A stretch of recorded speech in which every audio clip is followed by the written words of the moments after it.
ସାଙ୍ଗେ ସାଙ୍ଗେ ମନ୍ଦିରକୁ ଯାଇ এই খুশি খবরটা জনাই দিয়ে আসে। এতে দিন পরে যদি এই খুশি খবরটা আছে মো ঠাকুরকে জনাইবিনি কেমিতি? আরে তু একা একা যাবু? ହଁ ବାପା ଯିବା ଘର ପାଖେ ମନ୍ଦିର। ମୁଁ ଏଇ ଗଲି ଏଇ ଆସିଲି। ହଉ ହଉ ଶୀଘ୍ର ଆସିବୁ ବାପା। ହଁ ବାପା ଶୀଘ୍ର ଆସିବୁ। ତମେ ସବୁ ଏଇଠି ଥାଅ।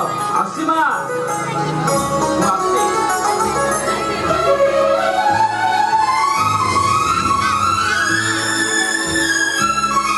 ସେଦିନ ମା ଡାକରେ ଶ୍ରୀକୃଷ୍ଣ ଯଜ୍ଞବେଦୀରୁ ଉଠି ଆସିଥିଲେ।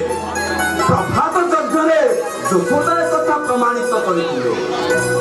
ଆଜି ଏଇ ଜୀବନ ଯଜ୍ଞରେ ତମେ ନିଜକୁ ପ୍ରମାଣିତ କରିଦେଲ ମାଧବୀ। ମା ଡାକ କେତେ ମିଠା।